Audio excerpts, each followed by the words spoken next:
대우조선해양 하청노조와 협력업체 대표단이 오늘도 줄다리기 협상을 이어갔습니다. 노조는 파업에 따른 손해배상 소송을 하지 말라고 요구했고 협력업체는 불가피하다는 입장입니다. 내년부터 근로자 소득세가 연간 최대 83만 원 줄어듭니다. 법인세 최고 세율도 22%로 인하하는데 법인세 등에서는 민주당이 반대 의사를 분명히 하고 있어 난항이 예상됩니다. 권성동 당대표 직무대행 체제를 놓고 당내에서 동상이몽이 이어졌습니다. 민주당에서는 이른바 어대명을 막기 위한 단일화 논의가 본격화됐습니다. 헌재가 수사기관의 통신자료 수집에 제동을 걸었습니다. 이동통신사가 가입자 개인정보를 수사기관에 제공한 뒤 당사자에게 알리지 않은 것은 위헌이라고 판단해 수사 관행의 변화가 예상됩니다.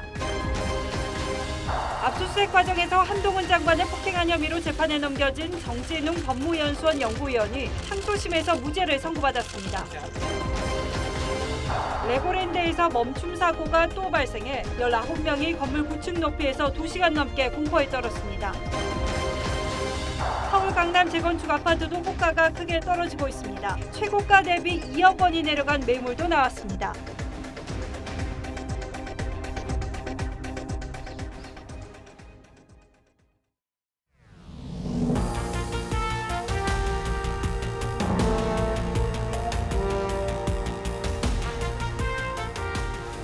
시청자 여러분 안녕하십니까? 뉴스나인의 신동욱입니다. 거제 대우조선해양 하청노조 파업이 50일째를 맞았습니다. 파업 손실이 눈덩이처럼 쌓여가고 지역 주민들의 불안감도 커지고 있습니다. 이번 주부터는 정부가 적극적인 중재에 나서서 협상이 상당 부분 진전을 이룬 것으로 알려졌습니다만 오늘도 최종 타결은 되지 않았습니다. 뉴스나인은 먼저 거제도 협상장으로 가보겠습니다. 이성진 기자, 오늘 하루 종일 협상이 진행됐다고 하는데 진전이 좀 있었습니까? 네, 대우조선해양 하청노조와 협력업체 대표단은 오늘 오전 11시부터 정회와 개회를 반복하며 하루 종일 마라톤 협상을 이어갔습니다. 노사 양쪽 모두 오늘이 협상의 마지막 기회라는 데는 공감대를 형성했지만 협상은 진통을 겪고 있습니다. 노사 양측은 어제 임금 인상률에 대해서는 합의점을 찾았습니다. 3.5%에서 7.5% 인상이 유력합니다. 하지만 파업으로 인한 손해배상 소송과 조합원 고용 문제에 대해서는 입장차가 팽팽합니다. 노조는 협력업체들이 노동부에 제기한 진정을 취하하고 앞으로 손해배상 소송도 제기하지 말 것을 요구했습니다. 반면 협력업체들과 원청인 대우조선해양 측은 손해배상 소송이 불가피하다는 입장입니다. 또 폐업한 7개 업체에 고용됐던 조합원들의 고용 승계는 감당할 수 없다며 맞서고 있습니다. 내일까지 협상이 타결되지 않으면 공권력 투입 가능성이 있다는 얘기가 있었는데 현장 분위기는 어떻습니까? 네, 최악의 경우, 그러니까 협상이 결렬이 될 경우에는 공권력 투입 가능성을 배제할 수 없습니다. 경찰은 협상 상황에 따라 언제든지 농성 장소에 공권력을 투입할 준비를 하고 있다고 밝혔습니다. 소방청은 오늘 오후 하청지회 조합원들이 농성 중인 1도크에서 만일의 사태에 대비해 대형 에어매트 설치 연습을 했습니다. 이에 대해 민주노총은 오늘 긴급 기자회견을 열고 정부가 문제 해결보다는 공권력 투입부터 준비한다며 반발했습니다. 민주노총은 또 파업 현장에 공권력을 투입할 경우 대정부 투쟁에 나설 것이라고 밝혔습니다. 경남 거제 대우조선해양에서 TV조선 이성진입니다. 이런 가운데 대우조선해양 원청지회 노조원들이 민주노총 금속노조를 탈퇴하기 위한 찬반 투표에 나섰습니다. 민주노총이 이번 파업을 지원하면서 전체 근로자의 생존이 위협받고 있다는 주장이 커지고 있기 때문인데 투표 결과는 내일 오후쯤 나올 예정입니다. 만약 탈퇴를 찬성하는 쪽으로 결론이 나면 민주노총이 입을 타격도 만만치 않을 전망입니다. 이어서 하동원 기자가 취재했습니다. 대우조선해양 원청노조 조합원들이 투표용지를 들고 기표소로 들어갑니다. 점심시간을 맞아 투표 행렬은 끊이지 않습니다. 투표에 참여한 한 조합원은 하청노조 파업 장기화로 인한 피로감을 호소합니다. 하청지회만 저렇게 지원하고 투쟁하러 오고 뭐 이런 것이 다 불만인 거죠. 투표는 오늘 오전 6시에서 8시, 오후 12시에서 1시 두 차례 진행됐습니다. 오늘 투표율은 68.7%로 투표 효력을 갖출 수 있는 과반 투표율을 넘겼습니다. 내일도 오전과 오후에 걸쳐 투표가 진행되는데 투표자 3분의 2 이상이 찬성하면 금속노조 탈퇴안이 가결됩니다. 투표가 가결되면 대우조선 원청지회는 금속노조와 상급단체인 민주노총에서 탈퇴하게 됩니다. 금속노조 측은 사측이 노노 갈등을 조장한 측면이 있다면서 탈퇴안은 부결될 것이라고 전망했습니다. 금속노조를 탈퇴까지 가는 일은 벌어지지 않을 것으로 확신하고 있고 우리 조합원들을 이렇게 믿고 있습니다. 대우조선 해양 원청노조의 금속노조 탈퇴 찬반 투표 결과는 내일 오후에 나올 예정입니다. TV조선 하동훈입니다. 예, 앞서 현장에서도 전해왔습니다만 노사 양측이 임금 인상 부분에 대해서는 어느 정도 의견을 좁혀가고 있습니다. 문제는 그동안 발생한 파업 손실을 어떻게 할 것인가 하는 점입니다. 노조는 파업 손실과 관련한 손해배상 소송 계획을 철회하라고 주장하고 있고 협력업체 측은 그럴 수 없다는 입장입니다. 원청업체인 대우조선해양의 추정 손실액도 이달 말까지 8천억 원에 달할 것으로 보여서 협상 타결을 어렵게 하고 있습니다. 장혁수 기자가 보도합니다. 협상의 발목을 잡은 건 손해배상 문제였습니다. 대우조선해양 하청업체 노사가 4.5% 수준 임금 인상에선 합의점을 찾았지만 파업으로 인한 손실 책임을 묻는 손해배상 소송을 하지 말라는 요구를 협력업체 측이 반대한 겁니다. 노조는 협력업체가 손배소 계획을 취소하기로 했는데 갑자기 태도를 바꿨다고 주장했습니다. 이미 끝나 있었던 그 손배 문제가 갑자기 대두되는 것에 대해서 솔직히 납득할 수가 없고. 하지만 협력업체 측은 파업으로 발생한 손실을 모두 떠안을 수는 없다고 맞섭니다. 저희 회원사들은 손배소에 대한 부분 아주 완강한데 그래도 노조 측하고 철저히 협의를 해서 원청인 대우조선이 추가로 손배소를 제기할 수도 있습니다. 대우조선은 파업이 7월 말까지 이어질 경우 손실액이 8천억 원에 달하고 8월 말엔 1조 원을 넘을 것이라고 주장했습니다. 하청노조의 반발을 의식해 만약 대우조선이 손해배상 요구를 안 할 경우 주주에 대한 배임에 해당할 수도 있습니다. 명백한 손해가 있단 말이죠. 근데 이거를 그냥 아무것도 없이 넘어가면은 업무상 배임에 해당되지 않. 여기에 폐업한 협력업체에서 근무했던 조합원 고용 승계 문제를 놓고도 견해 차이를 보이고 있어 협상 타결까진 아직 넘어야 할 산이 많습니다. TV조선 장혁수입니다. 우리 경제가 고물가와 경기 침체에 늪으로 빠져들 수 있다는 위기감이 퍼지자 정부가 13조 원이 넘는 대규모 감세 카드를 꺼내들었습니다. 아주 오랜만입니다. 개인과 기업의 세부담을 확 줄여서 경제에 활력을 불어넣겠다는 계획이죠. 법인세, 소득세, 종부세 부담이 모두 줄어듭니다. 주요 내용은 송병철 기자가 정리했습니다. 윤석열 정부 첫 세제 개편안. 핵심은 대규모 감세로 고물가와 불황의 파고를 넘겠다는 겁니다. 제일 중요한 건 서민들의 민생이 경제 위기로 타격을 받지 않도록 해야 되는 거예요. 15년 만에 손질한 소득세의 경우 중산층과 저소득층이 몰려있는 연봉 8,800만 원 이하 구간을 조정해 최대 54만 원의 세금을 줄여줍니다. 식대 비과세까지 더하면 최대 83만 원까지 세금이 감소합니다. 그동안 징벌적 세금이라는 지적을 받아온 종합부동산세도 다주택자 종부세를 폐지하고 기준도 주택수에서 가액으로 바꿉니다. 기본공제도 6억 원에서 9억 원으로 1세대 1주택자는 11억 원에서 12억 원으로 올립니다. 만약 조정지역 2주택의 공시가 합산이 30억 원인 경우 올해 종부세는 7,151만 원, 내년엔 1,463만 원으로 뚝 떨어집니다. 부동산 세제를 조세 원칙에 맞게 개편하여 국민의 세부담을 정상화하고 주거 안정도 지원하겠습니다. 퇴직연금과 개인연금 세액공제 한도도 700만 원에서 900만 원으로 늘립니다. 연말정산 환급액이 최대 148만 5천 원으로 늘어나는 겁니다. 또 해외 면세 한도는 현재의 600달러의 술 한 병에서 800달러와 술 2병으로 올리고 영화 관람료도 소득공제에 포함시킵니다. TV조선 송병철입니다. 법인세를 내리면 기업의 투자 여력이 커지고 소득세를 내리면 기업이 쓸 돈이 많아집니다. 물론 정부 고가는 좀 줄어들겠죠. 그러나 기업은 투자를 늘리고 개인은 소비를 늘리게 되니까 궁극적으로는 국가 경제에 도움이 된다는 게 정부의 계획입니다. 주식시장 활성화를 위해서 거래세는 낮추고 양도세 기준도 크게 높이기로 했습니다. 기업과 금융 관련 세금 제도는 어떻게 달라지는지 지선호 기자가 설명하겠습니다. 정부는 회사 법인세 최고세율을 25%에서 22%로 인하합니다. 2017년 신설된 25% 구간을 없애 문재인 정부 이전으로 돌아가는 겁니다. 매출액 3천억 원 이하 중소 중견 기업은 과세 표준 5억 원까지 가장 낮은 10% 세율을 매깁니다. 기업의 상속재산 공제 한도를 500억 원에서 1,000억 원까지 늘리고 대상 범위도 연 매출 1조 원 미만 기업으로 확대했습니다. 기업을 상속받은 사람이 양도, 상속, 증여하는 시점까지 상속세를 유예하는 제도도 신설합니다. 상속세 부담 탓에 가업을 잇지 못하는 경우를 없애겠다는 의도입니다. 법인은 3조 4천억 원 줄어드는 개인보다 2배 많은 6조 5천억 원의 감세 혜택을 받습니다. 그만큼 경제 선순환에 기업의 역할이 크다고 본 겁니다.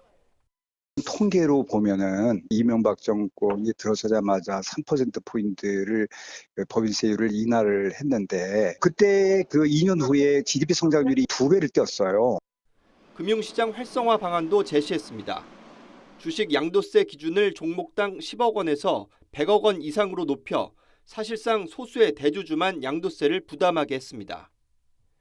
주식시장 거래세는 2025년까지 0.15%로 낮추고 내년부터 시작하기로 한 가상자산 과세도 2년 뒤로 미뤘습니다.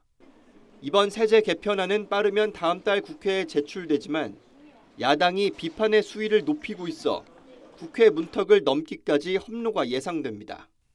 TV조선 지선호입니다. 이번에 정부가 깎아주는 세금이 한 해 13조 원 정도가 된다고 하죠. 올해 우리 정부가 600조 원 이상을 써야 한다고 하니까 만만치 않은 금액입니다. 정부 곳간 한 귀퉁이가 이렇게 비어도 문제없는지 따져보겠습니다. 자, 최원희 기자, 13조 원이라면 적지 않은 돈인데 어디서 얼마나 줄어듭니까? 네, 약 13조 1천억 원으로 14년 만에 최대인데요. 법인세 감소분이 6조 8천억 원으로 전체의 52%를 차지하고요. 다음 소득세 2조 5천억 원, 증권거래세, 종부세 순입니다. 정부는 기업의 투자 여력을 키워서 경제 성장의 선순환 효과를 기대하면서 동시에 생활비 세제 지원 확대를 통해서 고물가로 씨름하는 서민 고통도 덜 수 있을 거라고 보고 있습니다. 세제를 합리적으로 재편하면 기업의 경쟁력이 올라가고 시장의 역동성이 제고돼서 성장 잠재력도 확충되고 법인세, 그러니까 기업 부담이 제일 많이 줄겠군요. 네. 민주당에서는 부자 감세다 이렇게 비판을 하고 있는데 이건 맞는 얘기입니까? 대기업 감세분이 중견기업보다 많은 건 사실입니다. 중소 중견기업은 2조 4천억 원, 대기업은 4조 1천억 원으로 대기업의 부담이 더 줄어들죠. 정부는 법인세를 줄이는 건 성장 기반을 확충하는 거라고 강조하고 있습니다. 지난 정부 5년 동안 중소기업 위주의 또는 취약계층 위주의 세제 개편이 많이 있었습니다. 거기에 반해서 이제 대기업 부분은 오히려 세부담이 많이 강화돼. 하지만 민주당은 실제 법인세 인하를 통해서 기업 투자가 활성화됐다는 검증 자료가 없다는 점을 들고 있습니다. 효과는 없고 부자 감세라고 비판받았던 이명박 정부의 정책을 재탕하는 것에 다름 아닙니다. 정부는 법인세 외에 개인 감세분의 경우 서민과 중산층이 2조 2천억 원으로 고소득층 1조 2천억 원보다 감소 효과가 더 크다고 밝혔습니다. 윤석열 정부는 정부 재정 적자도 줄이겠다는 목표를 같이 가지고 있잖아요. 이렇게 세수가 줄어도 가능하겠습니까? 기재부는 투자 확대 그리고 성장 기반 확충하는 거기 때문에 장기적으로 세수 확대로 나타날 것이라고 기대하고 있습니다. 13조 원 중 내년엔 6조 원 감소가 예상되는데 통상적인 이 경제 규모 증가에 따른 세수 증가로 충분히 감내할 수 있다는 게 정부 설명입니다. 하지만 스태그플레이션까지 우려되는 상황에서 정부가 향후 대비할 수 있는 여력이 줄어들게 된다는 비판도 있습니다. 전반적인 물가 상승이 생기는데 어떨 때는 화물차나 뭐 이런 쪽에 뭐 보조금도 또 줘야 되는 거예요. 여기에도 사실은 재정이 들어가는 거잖아요.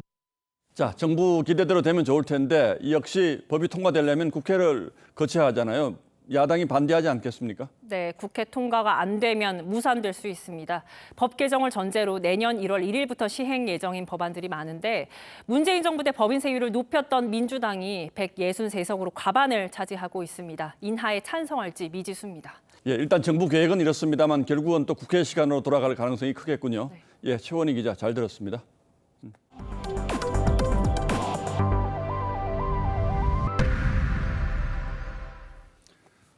어제 민주당 박홍근 원내대표에 이어서 오늘은 국민의힘 권성동 원내대표가 교섭단체 대표 연설을 했습니다. 문재인 전 대통령 이름이 16번이나 등장할 정도로 이전 정부의 실정을 강하게 비판했습니다. 야당에선 무능을 남 탓으로 돌린다는 반발이 나왔습니다. 이광희 기자가 취재했습니다. 권성동 원내대표는 한국 경제가 힘들어진 건 정치 때문이라며 문재인 정부의 근시안적이고 분열적인 정책이 민생 고통의 주범이라고 했습니다. 문재인 정부 5년 내내 정치가 경제의 발목을 잡았습니다.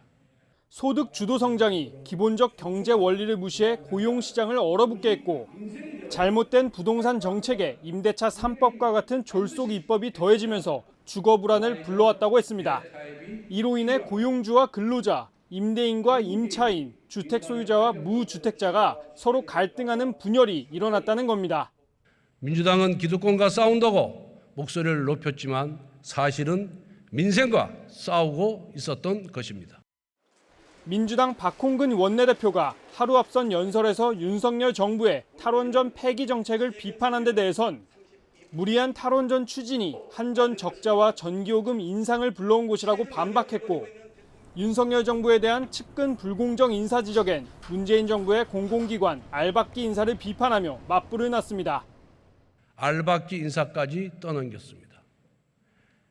윤석열 정부의 가치와 철학이 다른 분들이 왜 공공기관장 자리를 차지하고 있습니까? 문재인 전 대통령이 16차례, 민주당은 13차례 언급된 연설에 야당은 여당이 남 탓을 한다고 비판했습니다. 여전히 언제까지 남 탓할 것인지에 대해서 심히 걱정스럽습니다.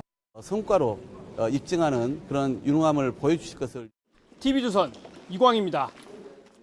예, 보신 것처럼 경제는 어려워지고 야당의 공세는 거칠어지고 있습니다. 그런데 집권 여당인 국민의힘은 대표가 징계를 받아서 원내대표가 대표 대행을 하고 있는 상황이죠.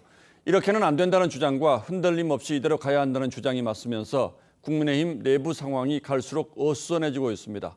차기 당권과 더 길게는 다음 총선 공천권을 둘러싼 힘겨루기가 논란의 핵심입니다. 이태희 기자가 취재했습니다. 당의 혼란은 권성동 대행체제로 윤석열 정부의 국정 운영을 힘있게 뒷받침할 수 있느냐는 문제의식에서 출발합니다. 차기 당권 주자인 김기현 의원은 비정상적 임시 시스템으론 역부족이라며 조기 전당대회로 새 지도체제를 꾸리자는 입장입니다. 중징계를 받은 이준석 대표가 복귀하면 혼란이 가중될 거라고도 했습니다. 자꾸 시간을 놓고 방치하다 보면 나중에 회복에 막대한 지장이 있을 수 있다. 완전 전시체제로 들어가서. 삼선 조혜진 의원도 직무대행체제의 한계를 지적했습니다. 문제점들이 하나씩 또 이제 노출이 되고 있으니까 체제에 출범한 지 며칠 되지도 않았는데 벌써 이렇게 나타나고 있으니까. 하지만 또 다른 당권 주자인 안철수 의원은 흔들림 없이 나아가야 한다며 현 체제에 힘을 실었습니다. 직무대행 체제로 안정적으로 가는 것이 맞다고 봅니다. 당대표 관련한 그 진실이 밝혀지기 전까지는. 권 원내대표는 정기국회까진 대행체제로 가자는 입장이고 안 의원은 당내 기반을 쌓을 시간이 필요하지만 김 의원은 당장 경선을 하면 유리한 편입니다. 결국 이 대표의 성접대 관련 의혹에 대한 경찰 수사 결과가 나올 때까진 지도체제를 둘러싼 논란이 이어질 전망입니다. TV조선 이태희입니다. 민주당의 당 대표를 뽑는 전당대회 예비 경선이 일주일 앞으로 다가오면서 반 이재명계의 결집 강도가 강해지고 있습니다. 오늘은 처음으로 이재명 후보에 대항하는 단일화 제안이 나왔고 이재명 의원의 사법 리스크를 우려하는 목소리도 커지고 있습니다. 이런 움직임이 어차피 대표는 이재명이라는 큰 흐름을 바꿀 변수가 될 수 있을지 윤수영 기자가 민주당의 내부 분위기를 취재했습니다. 당대표 후보 8명 중 일명 97세대로 꼽히는 강병원, 강훈식, 박용진, 박주민 후보 4명만 모여 토론회를 열었습니다. 당의 쇄신 방향을 논의한다는 자리였지만 가장 큰 화두는 단일화였습니다. 강병원 후보가 처음으로 비명 단일화를 공식 제안했고 민심이 뒷받침하고 있는 거에 충실할 필요가 있다. 그런 의미에서 컷오프 전에라도 단일화 공동 스크럼을 짜고. 박용진 후보도 적극 동의했습니다. 이재명 의원은 우리 당의 혁신의 주체가 아니라 쇄신의 대상이 되어가고 있습니다. 강훈식, 박주민 후보는 유보적인 입장을 보였지만 단일화 자체를 거부하진 않았습니다. 컷오프 이후에는 당연히 그걸 열어놓고 고민해 볼 수 있다고 생각합니다. 단일화라는 것이 논의되려면은 가치라든지 또는 당의 혁신 방향이라든지 이런 부분에 있어서 접점이 있어야 된다. 단일화에 동의한 서른 후보도 이 후보가 여당의 꽃놀이패가 될 수 있다고 사법 리스크를 또 언급했습니다. 한 여론조사에서도 10명 중 6명꼴로 이재명 사법 리스크가 존재한다고 답했습니다. 하지만 이재명 후보 측은 당을 이끌겠다는 사람들이 비전 경쟁은 안 하고 정치공학만 생각한다며 불편한 기색을 보였습니다. TV조선 윤수영입니다. 탈북 어민 사건과 관련해서는 당시 청와대와 국정원이 어민들이 밝힌 귀순 의사를 다르게 포장하려고 했던 정황들이 속속 드러나고 있습니다. 두 어민이 진술한 범행 수법과 도구가 상당히 엇갈린 데다 결정적으로는 16명이라는 숫자도 구체적인 근거가 없었다고 합니다. 이런 상황 속에서 국정원은 보고서 제목에 귀순자라는 표현을 청와대 지시로 월선으로 바꾼 사실까지 드러났습니다. 옹현주 기자입니다. 2019년 11월 납포된 북한 어민들은 분리신문에서 선장을 살해한 건 맞다고 시인했지만 구체적인 탑승 인원과 범행 수법에 대해선 진술이 엇갈린 것으로 알려졌습니다. 정부 관계자는 진술에 16명과 같은 살해 인원은 나오지 않았고 함께 배를 탄 동료도 두 어민이 진술한 이름이 일치하는 건 10명도 되지 않았다고 전했습니다. 대신 16명이란 숫자는 15명을 살해하고 도주한다는 첩보에 선장 1명을 더해 계산한 것이라며 자의적인 결론이라고 했습니다. 다만 선장과 몇 사람을 살해했다는 진술은 있었는데 구체적인 혐의 입증을 위한 교차 검증이나 대질 신문 없이 조사를 종료했고 이들은 북송 며칠 만에 처형된 사실도 당시 첩보 분석 결과 확인된 것으로 알려졌습니다.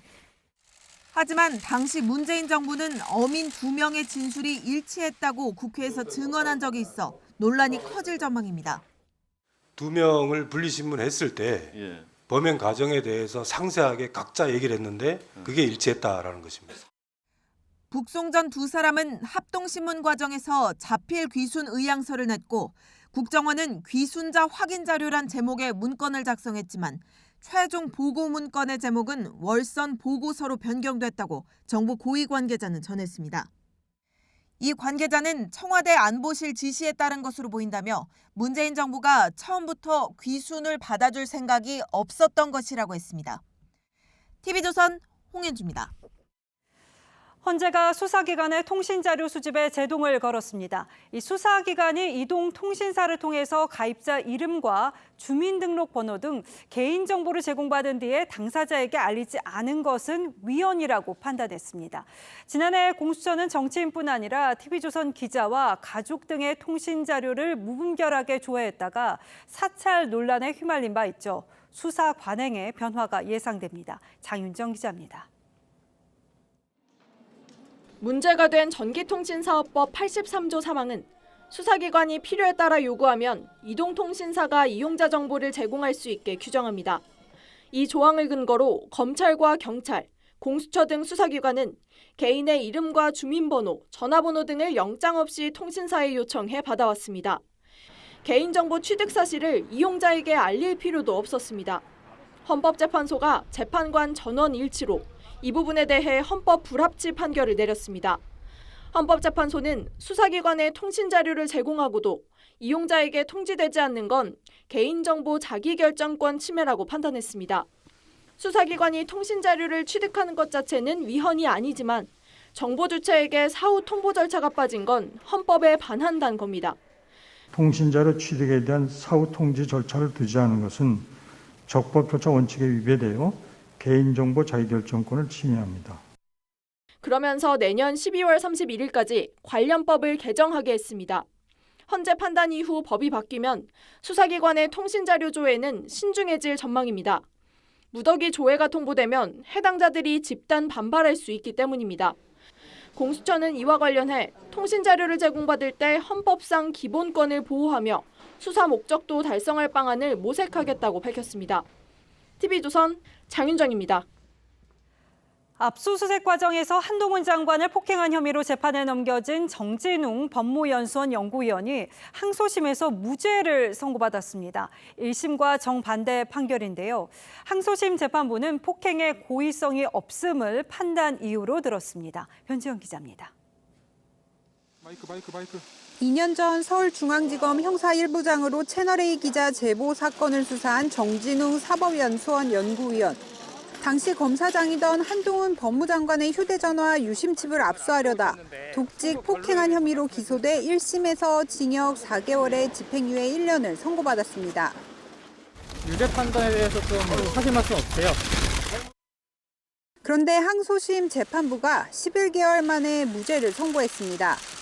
1심에서 받아들여진 정 연구위원의 폭행 고의성이 인정되지 않은 겁니다. 항소심 재판부는 독직 폭행에 고의가 있었다고 하기엔 엄격한 증명이 이루어지지 않았다며 시간이 짧았고 휴대전화를 확보한 뒤 곧바로 분리됐다고 무죄의 이유를 설명했습니다. 하지만 재판부는 증명이 부족했을 뿐 피고인이 정당하다고 본 건 아니다라면서 깊이 반성하고 성찰할 필요가 있다고 덧붙였습니다. 정 연구위원은 판결을 반겼습니다. 검찰하고 이제 1심 재판부에서 오해하셨던 부분이 있었는데 그 부분에 관해서 재판부에서 바로잡아 주셔서 감사하게 생각하고 있습니다. 검찰은 즉각 상고하기로 했고 한동훈 장관은 법무장관으로서 개인 관련 형사사건에 입장을 내는 건 적절치 않다고 밝혔습니다. TV조선 변재영입니다. 코로나 하루 확진자가 3일 연속 7만 명대를 이어갔습니다. 우려스러운 건 이른바 켄타우로스 변이 환자가 추가로 확인됐다는 건데 지난 5일 인도에서 입국한 30대입니다. 확진 시점을 보면 첫 번째 확진자보다 확진 시점이 빠릅니다. 그러니까 지역사회의 감염이 이미 이뤄졌을 가능성을 배제할 수 없게 된 겁니다. 서영일 기자가 전문가 판단을 들어봤습니다. 국내 두 번째 켄타우로스 변이 환자는 충북 청주에 거주하는 30대 외국인 A씨. 지난 5일 인도에서 입국해 이틀 뒤 확진 판정을 받았고 어제 BA 2.75, 즉 켄타우로스 변이 감염자로 분류됐습니다. 해외여행 이력이 없던 첫 환자의 확진 시점보다 4일 먼저 해외 유입 환자가 있었던 겁니다. 인천하고 청주 지역은 지역사회 전파가 시작됐을 수도 있겠네요. 역학조사에서 접촉자 18명이 파악됐고 이 가운데 1명이 확진돼 변이 검사가 진행될 예정입니다. 나머지 3명은 음성, 14명은 검사 예정이라 추가 감염 가능성도 있습니다. 우세종이 된 BA5 변이에 이어 BA 2.75까지 퍼지는 가운데 신규 확진자는 7만 1,170명으로 사흘째 7만 명대이고 위중증 환자도 40일 만에 100명을 넘어섰습니다. 다만 치료제는 변이의 효능을 유지한다고 방역당국은 설명했습니다.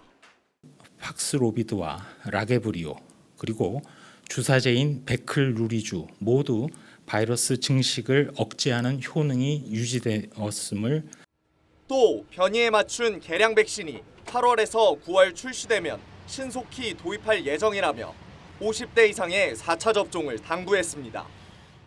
수능 감염자를 찾는 전국민 항체 양성률 조사는 지난주 시작돼 9월 초 결과가 발표됩니다.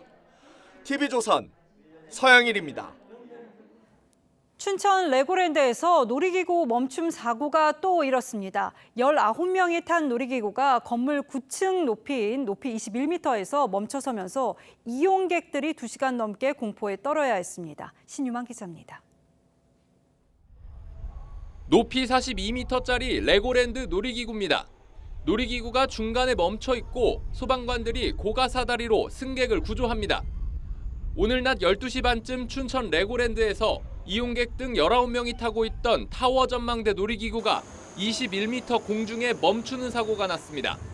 내려오는 것 같은데 갑자기 쾅 소리가 나더라고요. 그래서 계속 멈춰있고 막 내리고 오고.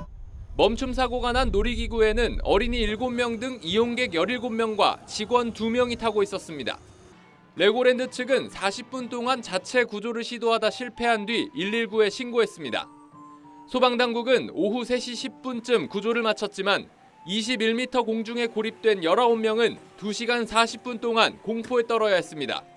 레고랜드 측은 컴퓨터 네트워크 오류로 놀이기구 작동이 멈췄다고 밝혔습니다. 안전 확인상 필요하다라고 신호가 나오는 경우에는 수시로 기구가 설 수 있기 때문에 심각한 기구 이상이나 뭐 이렇게 보는 것이 아니라. 앞서 춘천 레고랜드에서는 지난 5일에도 인기 놀이기구인 드래곤 코스터가 멈추는 사고가 났습니다. 이용객 29명이 공중에서 고립됐다 40분 만에 구조됐습니다. 이 놀이기구는 시험 운행 과정에서도 사고가 났고 지난 5월 5일 개장 당일을 포함해 지금까지 4차례 멈춤 사고가 일어났습니다. TV조선 신유만입니다. 서울 도심 상가 지하와 폐 공장 등에서 대마를 몰래 재배해서 유통한 마약 조직이 붙잡혔습니다. 현장에서는 5만 6천여 명이 동시에 투약할 수 있는 양이 압수됐습니다. 구재영 기자입니다. 경기도의 한 폐공장 건물입니다. 안으로 들어가 보니 은박지와 조명 아래에서 대마가 자랍니다.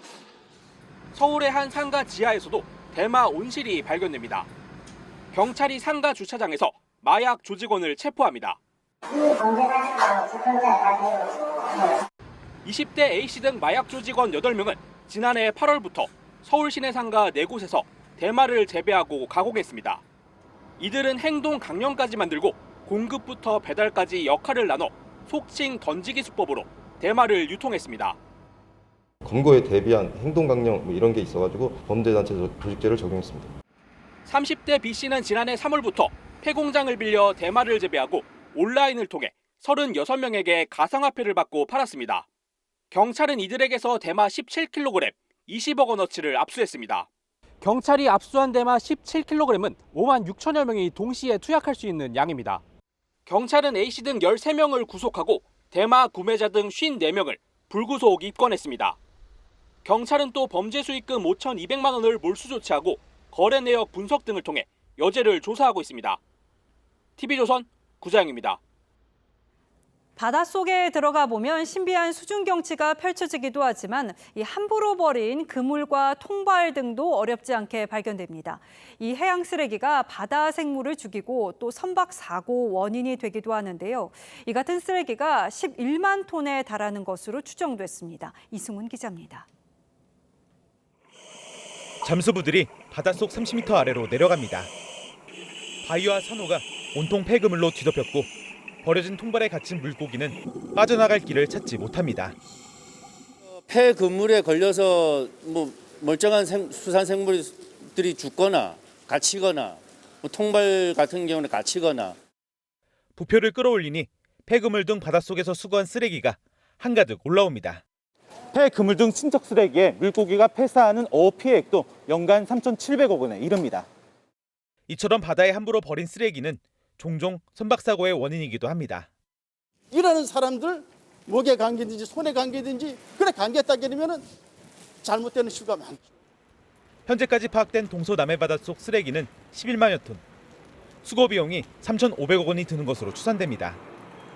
게다가 해마다 5만여 톤의 폐허구가 쌓이는 것을 감안하면 정부 예산 460억 원으로 감당하기 어려운 실정입니다. 매년 친적 쓰레기를 수거하지만은 너무 예산도 많이 들고 또 우리 이거를 예산을 주지 않으면은 우리 어민들의 피해가. 함부로 버리는 폐허구 등 수중 쓰레기가 쌓이면서 바다가 몸살을 앓고 있습니다. TV조선 이승훈입니다. 서울의 한 노래방에서 40대 남성이 전 연인에게 흉기를 휘둘러서 살해하는 일이 벌어졌습니다. 자신과 헤어진 뒤에 다른 남자를 사귀는 게 못마땅해서 범행을 저질렀다는데 같이 있던 남성도 크게 다쳤습니다. 안윤경 기자가 전해드립니다. 한 남성이 맨발로 건물 밖으로 나오더니 팔을 감싸며 주저앉습니다. 뒤이어 다른 남성이 손에 흉기를 들고 따라 나옵니다. 자정이 조금 지난 시간 40대 남성 A씨가 서울 수유동의 한 노래방에서 40대 여성 B씨에게 흉기를 휘둘렀습니다. B씨와 같이 있던 50대 남성도 A씨 흉기에 팔을 다쳤습니다. A씨는 범행 직후 현장을 빠져나와 건물 바로 옆 사이길로 도주했습니다. B씨는 병원에 옮겨졌지만 숨졌습니다. 신고를 받고 출동한 경찰은 20분 뒤 현장에서 700m 정도 떨어진 곳에서 A씨를 체포했습니다. 3층에 있었죠. 2층에서 3층 사이. 경찰서 지금 감시하는 말 와 있는 것 같은데.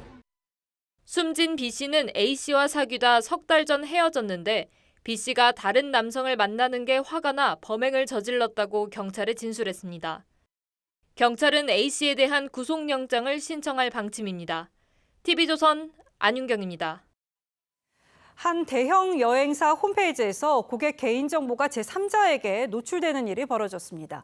예약자 이름과 연락처, 행선지, 동반자 등 민감한 개인정보가 유출됐는데 여행사는 정보가 노출된 고객들에게 이를 알리지도 않았습니다. 박한솔 기자가 취재했습니다. 여름 휴가 때 해외여행 가려고 A 여행사와 계약한 김성훈 씨는 며칠 전 홈페이지에서 예약을 확인하려다 깜짝 놀랐습니다. 본인 예약 확인 메뉴에 전혀 모르는 사람 42명의 인적 사항이 올라와 있었습니다. 각 예약 사항에는 여행객들의 이름과 연락처, 결제 카드 번호와 함께 숙박 장소, 누구와 함께 여행을 가는지까지 담겨 있었습니다. 며칠까지 숙박을 하고 얼마에 예약을 했는지 어떤 카드로 결제를 했고 그런 것들이 다 확인이 됐었고 마음만 먹으면 남의 예약을 취소까지 할 수 있게 돼 있었습니다. 제가 예약을 취소할 수 있었거든요. 여행사 측은 시스템 시험 과정에서 고객 정보가 5시간 동안 노출됐지만 김 씨 단 한 명만 볼 수 있었다고 해명했습니다. 그러면서 정보 노출 사실도 해당 고객에겐 알리지 않았습니다. 고객분들께 실적인 어떤 피해가 갈 거라는 생각은 솔직히 말해서 우선적으로 들지는 못했어요. 뒤늦게 이런 사실을 한 피해자들은 불안을 호소합니다. 이게 어디까지 노출이 되는지도 모르고 그로 인해서 만약 금융적 사고가 생기거나 피해를 입는다면은 피해자 측은 개인정보 누출 혐의로 A사를 경찰에 고소했습니다. TV조선 박한솔입니다. 요즘 택시 호출 플랫폼 이용해서 택시 잡는 분들 많을 텐데요. 택시가 콜을 받은 뒤에 승객이 취소할 경우에 이 경우에 따라서 취소 수수료가 부과되는데 수수료가 지나친 데다가 제대로 고지하지 않은 경우가 많아서 불만이 늘고 있습니다. 이유경 기자입니다. 올해 초 카카오티 블랙이라는 고급형 택시를 예약 호출한 직장인 이모 씨. 멀리 떨어진 택시기사가 배차되자 기사에게 전화를 걸어 취소했지만 취소 처리가 안 돼 타지도 않았는데도 수수료 5만 원이 자동 결제됐습니다. 노쇼라 생각을 안 했기 때문에 페널티가 부과될 거라고 생각을 솔직히 못했습니다. 갑자기 5만 원이라는 금액이 부과되다 보니까 좀 너무 부당하고. 예약 호출은 탑승하지 않거나 출발 1시간 안에 취소하면 이용요금 전액을 내야 합니다. 일반 호출도 배차가 된 뒤 취소하면 최대 5천 원의 수수료를 부과하는데 이를 제대로 고지하는 경우도 적습니다. 택시 호출 앱 4곳 중 3곳은 물음표 모양의 작은 아이콘을 눌러야 취소 수수료 정보를 확인할 수 있을 정도로 수수료를 알아채기 쉽지 않았습니다. 카카오티에서 일반 택시를 취소하면 10분간 호출을 할 수 없도록 만든 것도 불만입니다. 기사의 사정으로 차량 운행이 불가하거나 지연되는 경우에 소비자에게 손해배상을 하는 약관을 둔 곳은 한 곳에 불과했고 나머지 3곳은 아예 관련 규정이 없었습니다. 소비자원은 택시 플랫폼 사업자에게 예약 호출 취소 수수료를 조정하고 취소 수수료 고지를 강화하라고 권고했습니다. TV조선 이유경입니다. 대통령 취임 후부터 윤석열 대통령은 지속적으로 반도체 산업의 육성 중요성을 강조해왔습니다. 그리고 오늘 그 청사진이 나왔습니다. 기업들이 반도체 개발에 340조 원을 투자하고 풀 수 있는 규제는 다 풀어서 반도체 초강국을 만들겠다는 계획입니다. 박상현 기자가 취재했습니다. K반도체 육성의 밑그림이 공개됐습니다. 반도체 기업들이 향후 5년 동안 340조 원을 투자하고 정부가 규제 개혁을 지원하는 게 큰 축입니다. 반도체 산업만은 아주 초격차 경쟁력을 유지할 필요가 있다 이렇게 판단이 됐고요. 그래서 이번에 저희가 할 수 있는 모든 정책 대안들 모아서 앞으로 10년 동안 반도체 전문 인력 15만 명을 키우겠다는 계획도 밝혔습니다. 기업 투자와 동시에 정부 지원도 강화됩니다. 정부는 현재 진행 중인 경기도 평택, 용인 반도체 단지의 전력 등 기본 인프라를 국비로 지원한다는 계획입니다. 또 반도체 단지의 용적률을 현재의 350%보다 1.4배 상향 조정하고 인허가 신속 처리를 위한 특별법도 개정하기로 했습니다. 이를 통해 2030년까지 시스템 반도체 시장 점유율을 3%에서 10%로 끌어올린다는 구상입니다. 기업들은 정부의 규제 개혁을 환영하며 글로벌 경쟁력 강화를 기대했습니다. 우리나라가 일본이나 선진국에 비해서 소재 개발이 좀 늦게 시작된 면들이 있었고요. 그래서 이제 그러한 간극을 좁히는 것이 이미 미국은 반도체 산업에 520억 달러 지원 방안을 발표했고 일본과 EU 등 경쟁국들도 반도체 산업 육성 법안을 추진하고 있습니다. 정부는 배터리, 모빌리티, 로봇, 바이오 산업 등을 반도체 수요를 견인할 반도체 플러스 산업으로 지정했습니다. TV조선 박상현입니다. 긴축과 금리 인상 그리고 불황의 여파로 부동산 시장이 얼어붙은 건 이미 오래전의 일입니다. 그 여파가 서울 강남 재건축 단지까지 미치면서 이번 주 서울의 아파트 값이 2년여 만에 가장 큰 폭으로 떨어졌습니다. 집값이 대세 하락기에 접어든 건 아닌지 임유진 기자가 취재했습니다. 서울 강남의 대표적 재건축 추진 아파트 단지. 2달 전 전용 76제곱미터형이 25억 4천만 원에 거래됐는데 최근 들어 23억 원대 매물이 나왔습니다. 하지만 매수 움직임은 전혀 없습니다.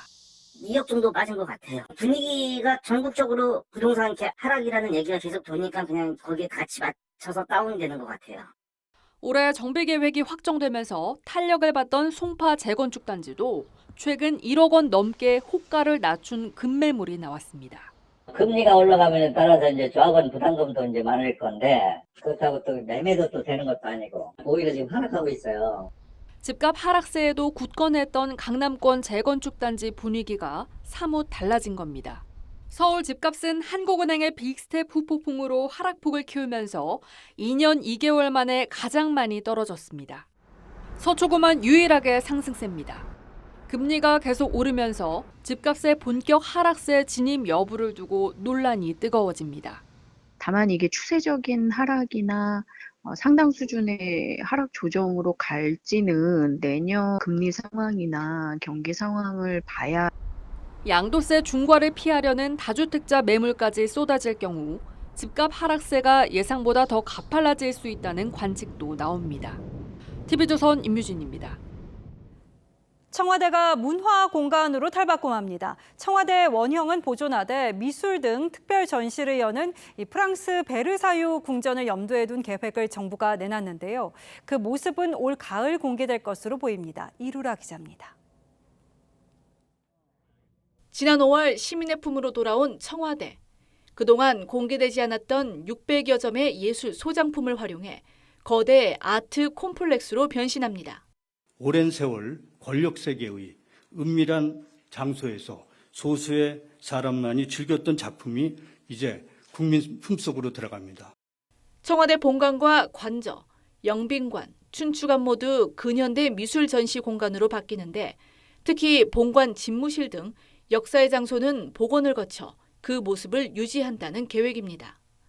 이것은 베르사유의 궁전처럼 건축의 원형을 보존하면서 전시하는 개념입니다. 이르면 올 가을 청와대 소장품이 첫 전시됩니다. 허백년, 장우성, 민경갑 등 한국화거장 24인의 작품이 먼저 공개됩니다. 다음 달 춘추관에선 장애인 미술 특별전이 열립니다. 이곳에는 바이든 미국 대통령 방한 시 윤석열 대통령이 소개했던 발달장애 화가 김현우 작가부터 드라마 출연으로도 이름을 알렸던 정은혜 작가의 작품 등 50여 점이 전시됩니다. 청와대 정원도 소장 조각품을 전시하거나 야외 공연장으로 활용될 예정입니다. 다만 개방 이후 불거졌던 훼손 우려 등의 문제에 대해서는 인원 제한 등의 방법으로 관리해 나간다는 방침입니다. TV조선 이루라입니다. 지구 온난화가 어느 정도인지 이 리포트 보시면 충분히 체감될 것 같습니다. 북극에는 반팔, 반바지를 입은 이들이 등장했고 그린란드에서는 사흘 만에 180억 톤에 달하는 빙하가 녹아내렸습니다. 유혜림 기자입니다. 눈 덮인 빙하 위인데 반팔에 반바지만 입고 배구를 즐깁니다. 바로 옆이 북극입니다. It's days like today, warm enough to wear short sleeves near 60 degrees in Greenland. 이제 막 녹기 시작하는 빙하 표면은 눈의 성질을 갖고 있습니다. It's basically at the melting point today. As you can see, now I can make snowballs. 최근 며칠간 그린란드의 낮 기온은 최고 16도까지 올랐습니다. 예년보다 5도 이상 높습니다. 그린란드의 빙하는 하루 평균 60억 톤, 사흘간 180억 톤의 물로 변했습니다. 소양강댐 총 저수량의 6배가 넘습니다. Because it was very warm day. You could even hear the ice was just melting in front of our eyes. 이 정도로 빙하가 녹으면 해수면은 금세 높아질 걸로 보입니다. 지난 2019년 전 세계의 빙하 5,330억 톤이 녹은 뒤 지구의 수면은 1.5mm 높아졌습니다. 알프스 빙하도 녹는 속도가 점점 빨라집니다. 빙하 붕괴로 11명이 숨졌던 마르몰라다에선 200m 길이의 거대한 균열이 또 발견됐습니다. TV조선 유혜림입니다.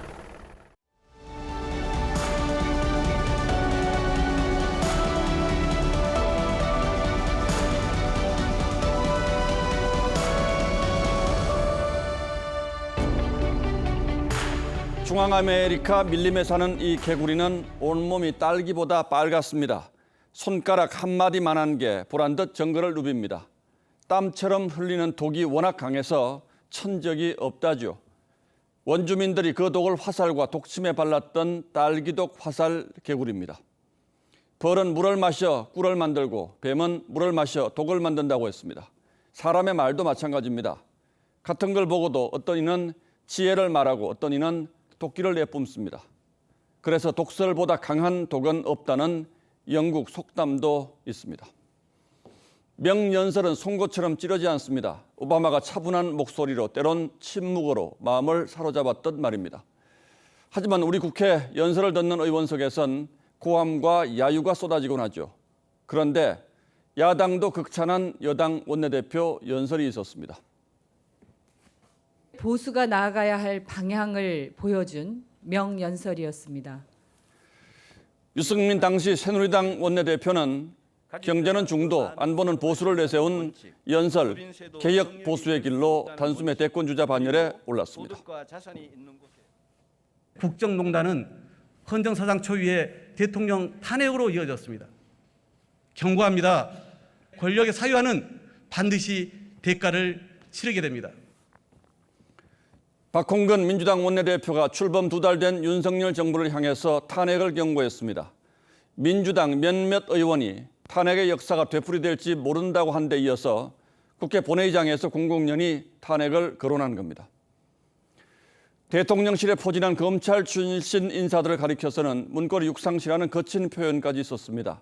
다 아시듯 육상시는 박근혜 정부 당시 이른바 청와대 문고리 3인방에 시중에서 나돌았던 십상시를 합성한 말입니다. 십상시는 후한말 나라를 쥐고 흔들어 삼국지 시대의 난세를 촉발했던 10명의 환관입니다. 때문에 이 역시 탄핵으로 가는 길을 암시했다는 해석이 나옵니다. 윤석열 정부의 첫 인사를 둘러싼 자범과 논란이 있다고는 합니다만 어느 정부든 이런 논란은 늘 있어 왔습니다. 그런데 출범 석 달도 안 된 새 정부를 향해서 노골적으로 탄핵 운운한 야당은 없었습니다. 그 성급함에서 이명박 정부 초기의 광우병 선동 냄새가 풍깁니다. 설마 무언가를 간절히 원하는 속마음이 말로 표출되는 심리 기제는 아니겠죠. 문고리 3인방보다 훨씬 거친 호칭 문고리 육상시 역시 불온한 낙인 찍기가 아니기를 바랄 뿐입니다. 민주당 원내대표 연설에선 야기되는 쓴소리를 넘어서 군림하고 압도하려는 거대 야당의 위세만 느껴졌습니다. 그 사나운 기운에 화살이 간 곳은 보이지 않고 거기 묻은 도끼만 짙게 떠다니는 격입니다. 국가의 미래는 여당 혼자서 책임지는 것이 아닙니다. 야당의 존재 가치가 비판과 견제에 있다고는 합니다만 지금 같은 위기의 시대에는 여당보다 더 중요한 게 야당일 수 있습니다. 그런데 지금 거대 야당 민주당의 시선은 어디로 향하고 있습니까? 7월 21일 앵커의 시선은 민주당은 무엇을 바랍니까? 였습니다.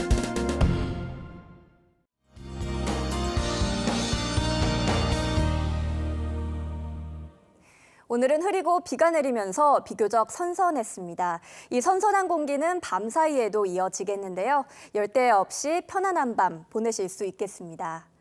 내일은 오늘보다는 맑겠지만 우산을 챙기시는 게 좋겠습니다. 소나기가 쏟아질 수 있겠는데요. 짧은 시간에 최고 40mm가 집중될 수 있겠습니다. 그리고 간간히 해가 드러나면서 기온이 크게 오르겠습니다. 오늘과는 다르게 좀 덥겠는데요. 서울이 30도, 대구는 32도까지 오르겠습니다. 동해안으로는 너울성 파도가 밀려오겠습니다. 파도 자체는 높지 않아도요, 사고가 발생하기 쉬우니까요, 조심하셔야겠습니다. 토요일 밤에는 다시 서쪽부터 비가 시작돼 일요일에는 대부분 지역으로 비가 확대되겠습니다. 날씨였습니다. 예, 7월 21일 목요일 뉴스나인은 여기서 모두 마치겠습니다. 시청해주신 여러분 고맙습니다.